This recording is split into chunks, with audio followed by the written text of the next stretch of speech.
లేకపోతే ఏదో పైనుంచి డబ్బు వస్తుందనో, లేకపోతే మాకు మీరు భోజనాలు పెడతారనో, లేకపోతే మాకు టీలు ఇస్తారనో, డబ్బులు ఇస్తారనో ఈ గ్రామం రాలేదండి.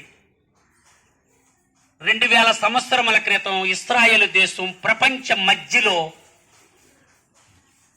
దేవుడే నరుడుగా, రిక్తునుగా, దీనునుగా ఈ భూమి మీద అవతరించాడండి.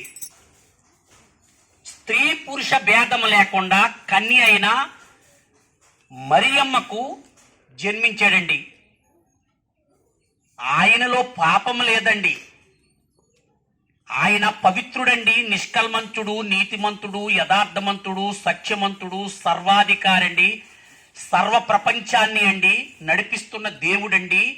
మానవుడిగా పరలోకం నుండి దిగి మన భూమి మీదకు ఇశ్రాయేలు దేశంలో జన్మించాడండి. ఆ జన్మించి ఆయన 33.5 సంవత్సరములు జీవించి నరుని పాపం పోవడానికి ఆయన శిలువపై తన ప్రాణాన్ని త్యాగం చేశాడండి. అది మామూలు విషయం కాదండి. దేవుడు ఆయనకి రంగు, రూపు, రుచి, ప్రాంతము లేదండి. సర్వమానవాళి నా బిడ్డలే అంటున్నాడండి. కులభేదం లేదండి.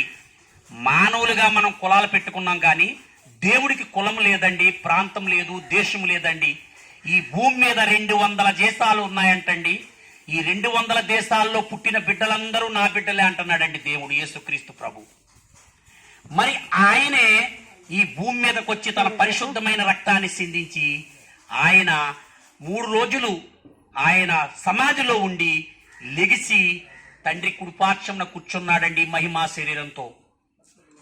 కాబట్టి ప్రియ సహోదరి సహోదరుడా, మీరు ఏ పనిలో ఉన్నను ఒక 5 నిమిషాలు ఈ దేవుడు మాటలు ఆలకిస్తారని ప్రభు పేరట మిమ్మల్ని వేడుకుంటున్నాము. మరి ఆ దేవుడు అతని యొక్క మరి సంకల్పం ఏంటనుకుంటున్నారంటే, మానవుడు ఈ భూమి మీద పుట్టిన తర్వాత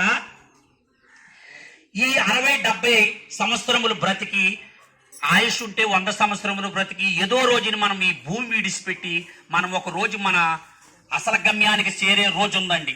ఇక్కడ దీనుడైనా, ధనవంతుడైనా, అధికారైనా, ఎవరైనా మనం ఈ భూమి మీద ఏదో రోజు మనం ఈ భూమిని వదిలిపెట్టే ఒక రోజు ఉందండి.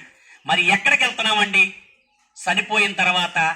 మరి ఇక్కడే మనం అండి ఏదో తెచ్చుకుని, ఇళ్ళు కట్టుకుని, పెళ్లిళ్ళు చేసుకుని, భోగాలు అనుభవించి, అనేక రకాలుగా అనేక పదార్థాలు తినేసి ఇక్కడే జీవితం అంటారా? లేదండి. మన గ్రంథాలు, మన యొక్క పెద్దలు చెప్తారండి స్వర్గం అనేది ఉందని. మరి ఆ స్వర్గం చేరాలంటే ఇక్కడ ఎలా పడితే అలా బ్రతికేస్తే ఆ స్వర్గం వస్తుందంటారా? చూడండి, మన మనసుల్లోనే ఒక్కో దేశానికి ఒక్కో చట్టం ఉందండి. మన దేశానికి ఒక చట్టం ఉందండి. మనం ఏదైనా తప్పు చేస్తే మనకి ఇక్కడ అధికారులు, పోలీసులు, కోర్టులు శిక్షలు వేస్తాయండి. ఆ శిక్ష మనం తప్పించుకోలేము. ఏదో రోజు మనము డబ్బుండి తప్పుకున్నా ఏదో రోజు మనకు శిక్ష వేస్తారండి. మరి నరులకే ఇటువంటిది ఉందంటే మరి దేవాది దేవుడైన ఆయన యొక్క చట్టానికి మనం లోబడొద్దంటారా? లోబడాలండి. ఆయనకు లోబడితే నిత్య జీవం ఇస్తానంటున్నాడండి. ఆజ్ఞ అతిక్రమమే పాపం అంటున్నాడండి పరిశుద్ధ గ్రంథం, బైబుల్ చెప్తుంది. ఆజ్ఞ అతిక్రమమే పాపము, నిజదేవుణ్ణి తెలుసుకోకపోవడమే పాపము. మరి ఆ నిజమైన దేవుడు యేసుక్రీస్తు ప్రభు అండి. ఆయన్ని ఎవరైతే తెలుసుకుంటారో, ఆయన్ని ఎవరైతే విశ్వసిస్తారో, ఆయన్ని ఎవరైతే నమ్ముతారో, యథార్థంగా నడుస్తారో వాళ్ళకి నిత్య జీవం అండి. చూడండి, పరిశుద్ధ గ్రంథం బైబిల్లో ఉందండి. యెషయా గ్రంథం 33:15 నీతిని అనుసరించి నడుచుసు, యథార్థముగా మాటలాడుసు, నిర్బంధం వల్ల వచ్చు జీతమును ఉపేక్షించుసు. ఏమండి? నిర్బంధం వల్ల వచ్చి జీతమును ఉపేక్షించుసు, చెడుతనం చూడకుండా కళ్ళు మూసుకుని, అచ్చయ్యను మాట వినపడకుండా చెవులు మూసుకుని ఉన్నవాడు ఉన్నత స్థలమున నివసించును. పర్వతములలో శిలలో అతనికి కోటయగును, అతనికి ఆహారము దొరుకును, అతని నీళ్లు శాశ్వతముగా ఉండును అని పరిశుద్ధ గ్రంథం బైబిల్ చెప్తుందండి. కాబట్టి ప్రియ సహోదరి సహోదరుడా, ఈ దీపం ఉండగానే ఇల్లు చక్క పెట్టుకోమన్నారు పెద్దలు. కాబట్టి మనం ఈ భూమి మీద ఉండగానే, మన ఆయుష్ ఉన్నప్పుడే ఆ నిజమైన దేవుణ్ణి తెలుసుకుని, విశ్వసించి, నమ్మి, రక్షణ పొంది, యథార్థంగా బ్రతికితే నిత్య జీవం ఇస్తాడండి. అది మనం డబ్బెట్టి కొనుక్కోలేమండి, మన బంగారం పెట్టి కొనుక్కోలేము, మన పొలాలు, మన ఆస్తులు తాకలు పెట్టి ఆ నిత్య జీవం కొనుక్కోలేమండి. అది భూమి మీద దొరికే, అది లోకపరంగా.